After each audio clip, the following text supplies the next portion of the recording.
ठीक है, ओके।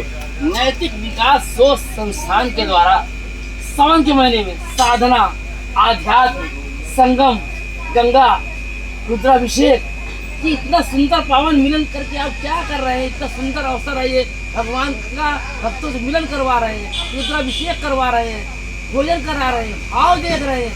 इस भाव में काम कैसे क्या कर रहे हैं आप, ईश्वर से भक्तों को मिला रहे हैं, इतनी सुंदर रचना कैसे आप कर ले रहे हैं।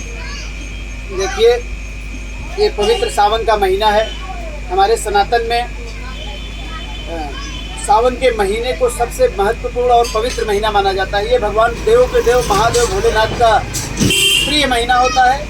इस समय सारे देवता, भगवान विष्णु स्वयं शयना अवस्था में रहते हैं। सारे देवताओं का पावर एक प्रकार से जो है भगवान भोलेनाथ अपने हाथों में ले लेते हैं। और सावन में जलाभिषेक करने से भक्तगण, आप देख रहे होंगे पूरे देश में इस समय हमारे भक्तगण पूरे देश में अपने घरों पे रुद्राभिषेक कर रहे हैं, मंदिरों में, शिवालयों में।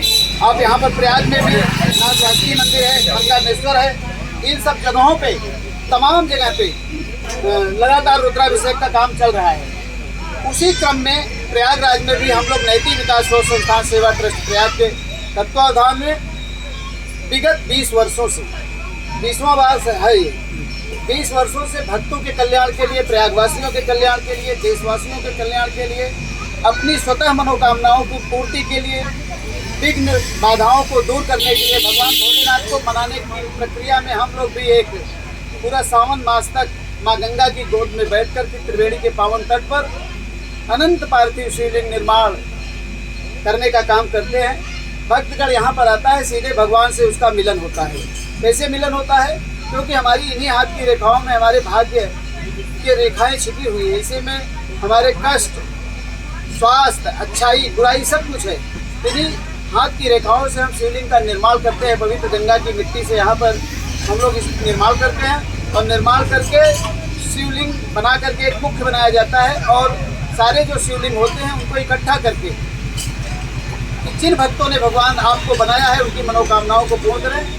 दिन भर रुद्राभिषेक चलता रहता है। 2-2 घंटे पर भक्तगण यहाँ बनता रहता है और 2-2 घंटे पर जजमान बदलते रहते हैं और रुद्राभिषेक करते हैं, जलाभिषेक करते हैं। इसके बाद उनका विसर्जन किया जाता है। आत्मा को इतनी शांति मिलती है इस ट्रस्ट में, इस संस्था में। हमारे आप देख रहे हैं इस समय हमारे प्रभाकर बनकटा जी हैं, हमारे मधु चकाहा जी भी आए हुए हैं, हमारे संरक्षक नीचे गए हैं, आ रहे हैं आपके बीच में। हमारे अमरेंद्र मिस मुन्ना जी, हमारे देखिए दुर्गेश दुबे जी जो हमारे अध्यात्म के जो हमारे गुरु थे, स्वर्गीय फूलचंद दुबे जी, जिनको देख रहे हैं कि आप लिखा हुआ है स्मृति द्वार। तो ये सब एक प्रयास के सामाजिक कार्यकर्ता, सामाजिक आध्यात्मिक चेतना को हम लोग जगाने का काम कर रहे हैं। लगातार भगवान हम लोगों को शक्ति दे। यह शिवलिंग, शिव का जो कार्य है अनंत पार्थिव शिवलिंग का, हर वर्ष इसी तरह से होता रहे। आपके पीछे भगवान शंकर का शिवलिंग, उसके पीछे गंगा, इतना पुण्य आप किसको देंगे कि जो आपने पुण्य अर्जन किया है संगम के इस तट पर। ये सारे प्रयागवासियों को पुण्य का फल मिले, प्रयागवासी सब कर रहे हैं।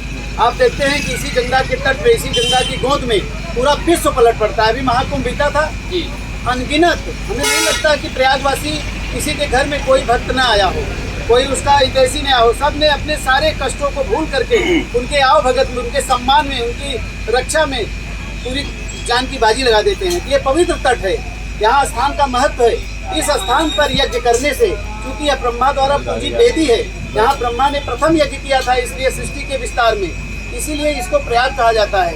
तो 12 वेणी माधव के मध्य में, गंगा के बीच में, त्रिवेणी के पावन तट पर बैठ करके, सामने से गटीले हनुमान जी महाराज हैं, बड़े हनुमान जी हैं।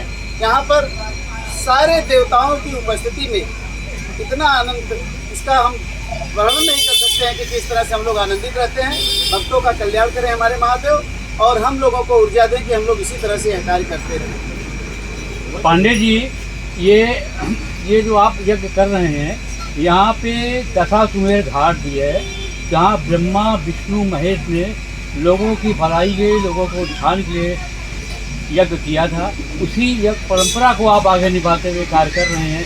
क्या कहेंगे आप, क्या संदेश देना चाहते हैं आप? ये प्रयाग की पावन भूमि है, यहाँ दशाश्वमेध घाट है, यहाँ बेड़ी माधव मंदिर है, यहाँ नाथ वासुकी है, यहाँ मंगलामेश्वर, यहाँ तो तीर्थों का तीर्थ, विभिन्न आलोक शंकरी है। यहाँ पर तो प्रयाग में तीर्थों का राजा कहा जाता है। यहाँ तो मनुष्य की बात क्या करते हैं आप, यहाँ पर देवता भी आने को लालायित रहते हैं कि प्रयाग की इस पावन भूमि का एक रज लेने के लिए देव धनुष दानव जितने भी हैं संसार में वो लालायित रहते हैं यहाँ पे आने के लिए। हम लोगों को भी सौभाग्य मिला है कि हम प्रयाग के वासी हैं, प्रयाग में रहते हैं, यहाँ हम लोगों का कर्म क्षेत्र है। हम लोग जितना अवसर मिलता है भक्तों के कल्याण के लिए पूरा परिचय दीजिए। पांडे जी, पांडे यहाँ 12 बेरनी माधव हैं, जी। एक ही मान्य है या माने जाते हैं, बाकी 11 या तो विलुप्त हैं या फिर उनकी कहीं कोई गिनती नहीं की जाती। इसके पीछे क्या उद्देश्य है? क्या वास्तव में लोगों की विज्ञता है या जानकारी नहीं दी जाती? नहीं, 12 बेड़ी माधव है। एक बेड़ी माधव चूँकि यहाँ पर हैं तो उनकी दारागंज में है, उनकी मान्यता ज़्यादा ली जाती है, लेकिन 12 का महत्व है। 12 पे आप जाकर के देखिए, शंख माधव, गदा माधव, हम आप दूसरी में जाइए चक्र माधव, कहीं पर भी आप जाकर के देखें तो 12 माधव पर उसी तरह से उसी जगह से जैसे बेड़ी माधव जी का महत्व है, उसी उन 12 माधव का महत्व है। हम प्रयागवासी जानते हैं, बहुत सारे लोग नहीं जानते हैं, वो अलग बात है, लेकिन प्रयाग के हर बच्चा जानता है कि 12 बेड़ी माधव हमारे प्रयाग की रक्षा करते हैं, पूरे विश्व की रक्षा करते हैं और ये संगम के गौरव को बढ़ाने का काम करते हैं। तो नेत्र विकास संस्थान की ओर से अपना परिचय दीजिए और इस पुण्य कार्य के लिए कोई संदेश थोड़ा मेरा नाम श्याम सूरत पांडे है। मैं बस पूर्ण काल के लिए यही संदेश सब भक्तों से देना चाहता हूँ। कभी 27-28 तक चलेगा ये, 29 को भंडारा है। आप भक्तगण शिव प्रसाद लेने आए यहाँ 12 बजे से लेकर के पूरे दिन भर जब तक आपका आगमन होगा, शिव कृपा से ये भंडारा चलता रहेगा। हम लोग यहाँ संतों की विदाई करते हैं और आप उस भंडारे में आए, जो 1 महीना तक नहीं आए हैं फिर भी आप भंडारे में आएंगे तो आपका उसका पूर्ण फल मिलता है। और आ करके अगर आपका समय तो शिवलिंग बनाएं और सावन में भगवान भोलेनाथ के की कृपा के आप पात्र बने। धन्यवाद।